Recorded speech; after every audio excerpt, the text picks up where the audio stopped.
Hi, everybody. Arnold Hamilton, editor of the Oklahoma Observer at our offices in Oklahoma City, along with Richard Fricker, our longtime contributor and correspondent in Tulsa and good friend. And we're together for another one of our weekly confabs where we take a look at Oklahoma government and politics and have a little fun with what's happening in our fair state these days. First, Richard, though, I do want to start again with a small ad on behalf of the Observer and remind folks that there are four great locations in Oklahoma where you can get the latest copy of the Observer. One is Full Circle Books in Oklahoma City at 50 Penn Place, which is 1900 Northwest Expressway across from Penn Square Mall. And in Tulsa, we have three new locations.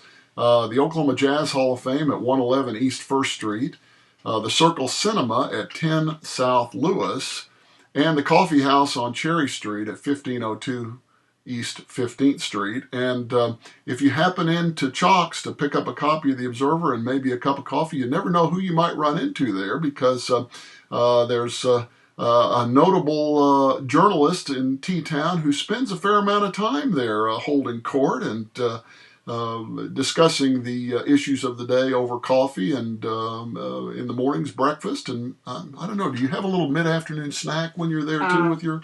Well, Mrs. Fricker teaches at Marquette School, and so when she gets out, oftentimes she and I will repair to Chalks and have possibly a treat and a cup of coffee. If I get there first, I get to select the treat. And oftentimes it'll last until she gets there, too. Well, that's an amazing thing. And then we have friends that drop by. It's an afternoon thing because... by then the afternoon is on the wane, and there are other things to be done, and naps to be taken, things like that. Well, if you're looking to hang with some journalists and talk about the issues of the day, that's not a bad place if you're in Tulsa. A wonderful place to visit, a wonderful atmosphere, and Cherie does a great job with that. And That's a very good job. We are grateful for the fact that they are carrying the Observer now for folks to pick up over there. Let me just mention one thing. Last year, the coffee house on Cherry Street, Chalks, which is owned by Cherie Asher, she was the Entrepreneur of the Year. Single mom, her son works there and kind of manages part of it. Entrepreneur started about 5 years ago. She's quite the person. Yes, she is. And, a shout out to Clark Weens over at the Circle Cinema and Jason McIntosh at the Jazz Hall of Fame. And, of course, Jim Tolbert and Company at Full Circle Books, who are great supporters of the Observer. And we certainly appreciate them carrying the Observer and encourage you to drop by and visit them and pick up an Observer and patronize them as well. Richard, it's...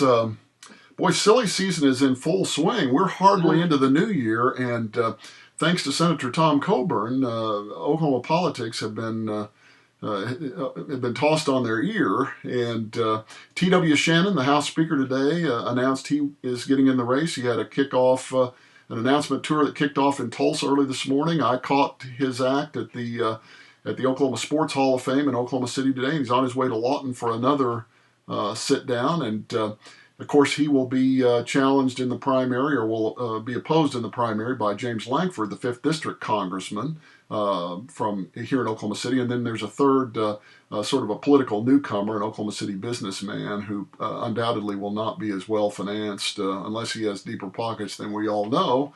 But it's shaping up to be a very, very interesting race. Timing is everything in politics, and I guess T.W. Shannon decided he couldn't afford to wait because who knows how long Jim Inhofe's going to stay. He's running for another 6 years. And whoever wins Coburn's seat, based on history, is apt to be there for a while. Very true. And as you and I were talking with our friend Ray Piercy last week, we were down there for a conference in Norman. It's quite a chess game or Chutes and Ladders or something, because with Lankford running for the Senate, that opens up his district, which now is wide open for whoever wants to try to wrestle it to the ground. With Bridenstine not running, that closes out the first district. However, Bridenstine's numbers are not that good. I mean, he's well oiled from the Koch brothers and the Tea Party and all that, but the constituency really doesn't think much of it. And we're assuming that Bridenstine is not going to run for the Senate seat because T.W. Shannon. He has said that he won't. Okay, all right. And then in Tulsa, we have the DA's race, and we have a couple of judges' races heating up, and then fifth district has drawn a primary. Yeah. So it's going to be interesting. And what's going to be really interesting is these are all conservative Republicans, and they're going to be slicing and dicing each other, and there's going to be quite a bit of amusement. Well, it's quite interesting, the religious flavor here in this Republican U.S. Senate primary, because, of course, you have James Langford, who we've talked about before, former head of the Falls Creek Baptist Assembly here in Oklahoma City, where thousands and thousands of kids have gone through there over the years. People know him. He's preached in pulpits as a fill-in pastor in Southern Baptist churches across the state. You know, there are 1,800 Southern Baptist churches in Oklahoma. And T.W. Shannon, no fewer than three times today, quoted scripture, and there were a lot of amens from the crowd in his announcement here in Oklahoma City. And we know, or we think, based on how Shannon was elected as House Speaker, with a strong support from the Tea Party wing, that he's going to collect that support. And they're not convinced that James Langford is a real conservative because, oh, my goodness, he dared to vote for the budget in December. You know, with all this hallelujah shouting going on, maybe instead of having an election, we just have a foot race across Lake Hefner. Hefner. I can tell, Richard, you're from Tulsa. Yes, yeah. Lake Hefner.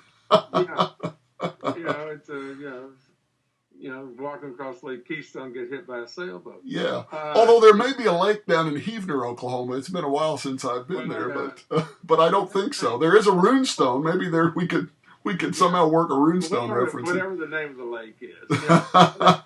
And then waste everybody's time, just have these two run a foot race across the lake.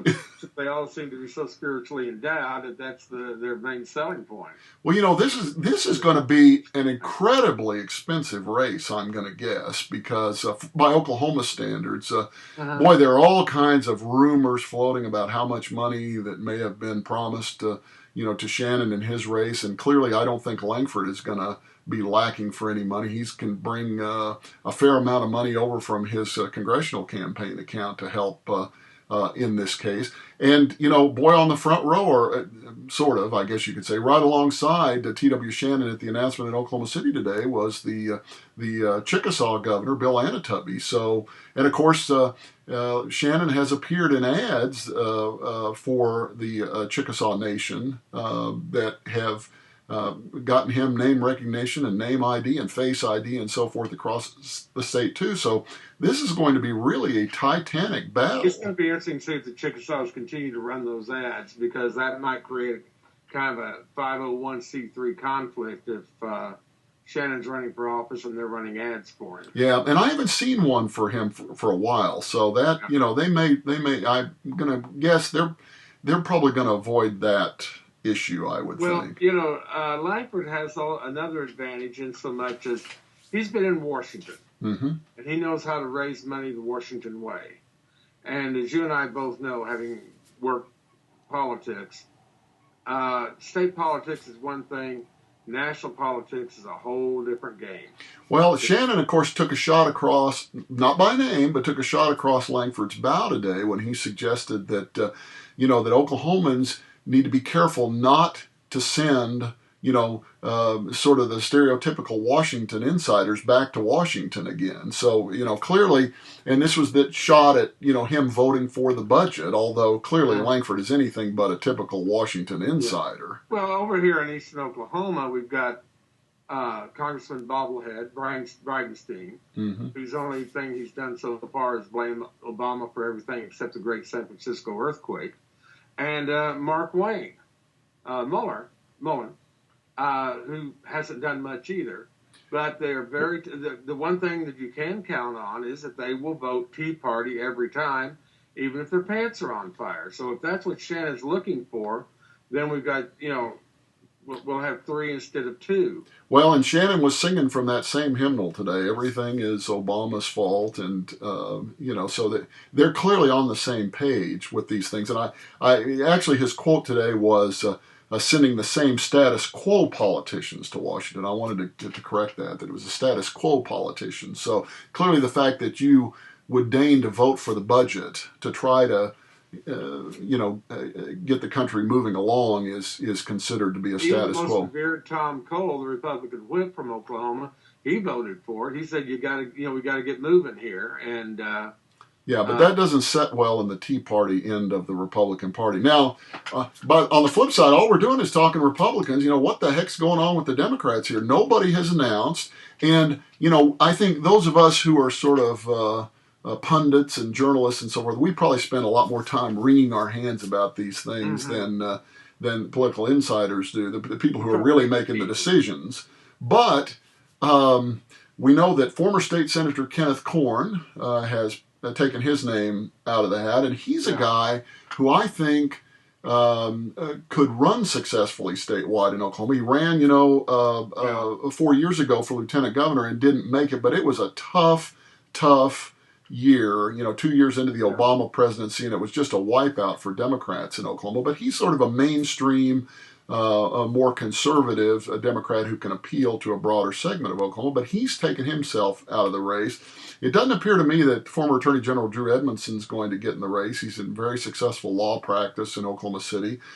Former Governor Brad Henry, I think, enjoys immensely having his name mentioned, but I just can't for the life of me imagine that he's making a lot of money these days doing. Frank Keating has told us he wouldn't run. No, but he got 15 minutes again in the public spotlight, which is what Frank is all about. Yeah. So, we might end up with the most intriguing name, I think, out there is State Senator Connie Johnson from Oklahoma City, who is, I don't want to say is being coy, but she's clearly very, I think, methodically and quietly thinking about these things. Well, she's a live wire. She knows her way around politics. She has some issues that she can actually campaign on that may draw out what we were talking about, the millennial vote of young people. She would get progressive backing. I think a lot of it just flat depends on the Democrats' will to win. I am one of these people, and I'm probably a little more upbeat about it than some. I think the Democrats can actually win some races this year if they get out, spin the shoe leather, the social media, and pick some issues besides gun, God, and gays. How are they going to fix the roads, get the street lights on, keep the bridges from falling down, educate the kids, and clear out the prisons so that only really, really bad people are in there? Mm-hmm. Yeah, there are definitely some purple districts in the urban areas in particular that I think are ripe for opportunity there. But I got to thinking, Richard, if Senator Johnson decided to enter the race and became the Democratic nominee, and if T.W. Shannon survived the Republican primary and became the Republican nominee, who would have ever guessed that in 2014, Oklahoma's two major parties would have African American nominees for the United States Senate? I mean, that when you consider the African American population in Oklahoma and the fact that elected officials have generally been, few and far between. You'd have Native American / African American in Shannon. Mm-hmm. You'd have African American / woman in Constance Johnson. Mm-hmm. I could see where that caused a great amount of consternation for a lot of our Tea Party friends, and maybe even a lot of evangelicals. But what an interesting and actually I think a great thing for Oklahoma if that were the case, because I just I think it would change a lot of perceptions probably about Oklahoma. Yeah. Most definitely. Well, now we've got next week the Big Top returns to Oklahoma City. Well, the state of the state is Monday with the governor. $170 million less to spend. than the last time. When I last checked, groceries weren't cheaper than they were last year. Gasoline, maybe, depending on where you buy it. They're going to have less money to spend and greater demands, and they've let an awful lot of things go by the wayside. I sent you that email earlier this morning with saying that I brought up from Texas with me. I'm sure you've heard it. About hide your daughters, brand your cattle, and grab your wallet. The legislature's in session. And this may be one of those years. Well, and particularly interesting if you think that, now Shannon did not indicate today how long he may hang on to the speakership. It's a great position, I would think, to raise money from, but for his Senate race. But when you've got to travel the state, you're going to be, away from your duties a lot at the state capitol. And, and you have a bunch of other legislators who are now running for higher office thanks to the domino effect of Coburn's decision to retire early. My land of living, who's going to be in charge at 23rd and Lincoln? And, is anything really going to get done? Who's in charge now? Well, you mean besides the state chamber? Besides state chamber and ALAC and the money groups out of Nebraska, and, who is in charge of the legislature?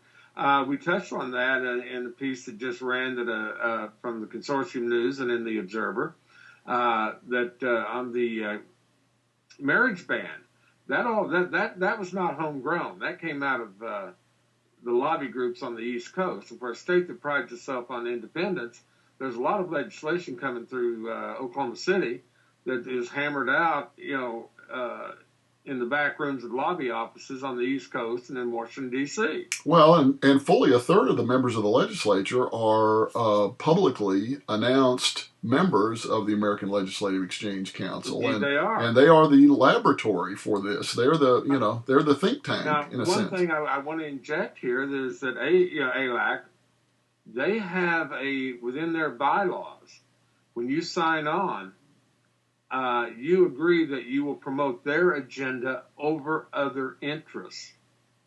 In other words, they tell their constituency, thanks for the job, I appreciate it, but you come second. My little club over here comes first. Well, and with that, I would assume, obviously, I think it's safe to assume that would come a fair amount of money to help you run your campaigns and keep you in elective office as long as you're allowed under term limits in Oklahoma. Sure. Well, one thing that the conservatives do, every time they see an issue, they go out and start up a new focus group. These guys running this stuff, as I mentioned, is Gary Bauer and others.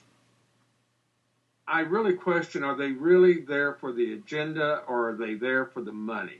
And the agenda is how they get the money. In other words, if somebody says, we're going to make it mandatory for everyone to wear a funny red nose on even number Tuesdays, they would probably be just as much in favor of that as they are banning gay marriage or making the ostrich the national bird. They don't care. They're paradise. They'll roll for any amount. Well, and I guess, if you're successful and if you can keep people on edge and frightened and that somehow their gun's going to get taken away or that, they're not going to be able to worship like they want or that, marriage equality is coming to Oklahoma or, whatever the case might be, you can keep that voting segment turning out in droves. You can keep money flowing in, and you can hang on to your seat for a while. But eventually, that's going to run out, and that one-trick pony. They're going to have to find something else to run on that's going to answer some of these pressing issues in Oklahoma, like public education, problems with overcrowded classrooms and bridges and roads and prisons. This may bring that out. People may, some of these candidates, as they try to out-conserve each other, may have to actually start addressing some issues, and that may turn the whole election. Yeah, exactly. Maybe. Well, we will see. But again, it all starts Monday, and we'll get together again the middle of next week, and we'll talk some more about what all's going on. I think there's so much going on that these regular weekly visits are getting longer and longer, I think. I think so. Well, maybe we can slice them into two, maybe a little self-discipline on our part. Yeah, we need to do that. Hey, listen, have a great week, and we'll talk to you next time. Say hi to Ms. Hamilton. We'll do so. Take care.